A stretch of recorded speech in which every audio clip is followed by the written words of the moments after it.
ముళ్ళమూరు గ్రామం. నేను గతంలో 2005 నుంచి 13 వరకు దాదాపు అంటే 4 టర్ములు పార్టీ అధ్యక్షుడిగా, మండల పార్టీ అధ్యక్షుడిగా చేశాను.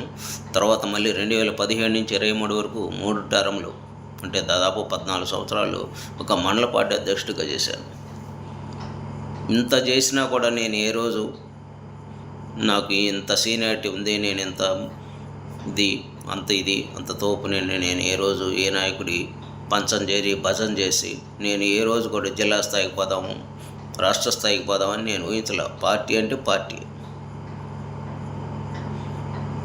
నేను చంద్రబాబు నాయుడు విజన్కి వీరాభిమాని, ఎన్టీఆర్ అంటే అభిమానం. అంత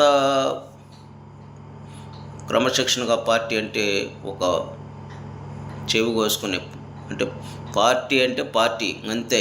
ఏది చెప్పినా ఎవరు వ్యతిరేకించినా ఆయన ఉంటే డెవలప్మెంట్ అవుద్ది, ఊరు అవుద్ది, గ్రామం అవుద్ది, స్టేటు డెవలప్ అవుద్దని ఒక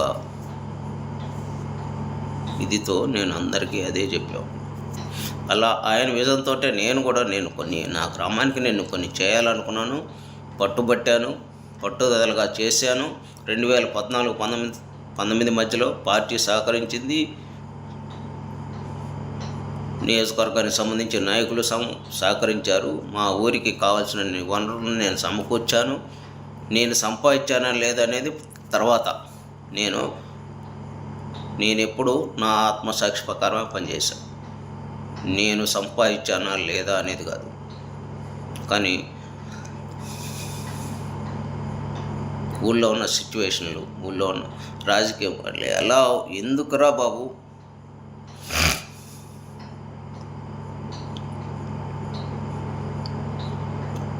ఊరికి చేసుకున్న ఉపకారం కంటే శవానికి చేసిన సింగారంతో సమానం అని నాకు అర్థమైంది.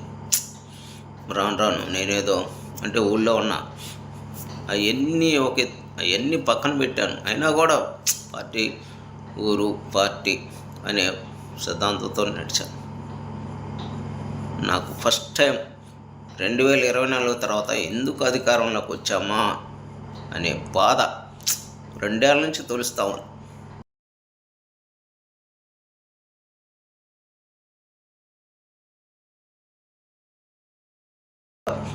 19-24 మధ్యలో నా బిల్లులు అయిపోయినా నేను ఏ రాజకీయ వైసీపీ నాయకుడి కాడికి లాలిచ్చిపడి పోళ్ళ జారిగల పళ్ళ స్థానిక సంస్థలో నిలబడ్డాను. ఎక్కడ నేను లాలిచ్చిపడ్డ. అలాంటిది 2024 తర్వాత నా ఆగిపోయిన బిల్లులకి తిరుగుతుంటే నా చెప్పుతోనే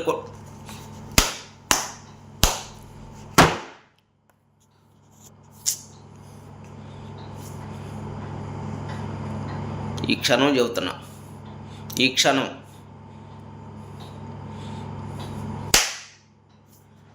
తెలుగుదేశం పార్టీకి, పార్టీ సభ్యత్వానికి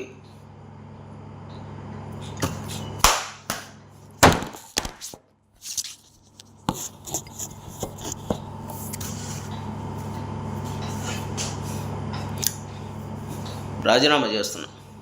ఇంకా రాజకీయ నా బిల్లులు ఆగిపోయినాయి. ఇప్పుడున్న బిల్లులు ఆగిపోయినా నాకు దీంతో సమానం. గౌరవం లేని కూడా నేనేంటో, నా క్యారెక్టర్ ఏందో ఊరి జనానికి తెలుసు, మండలానికి తెలుసు.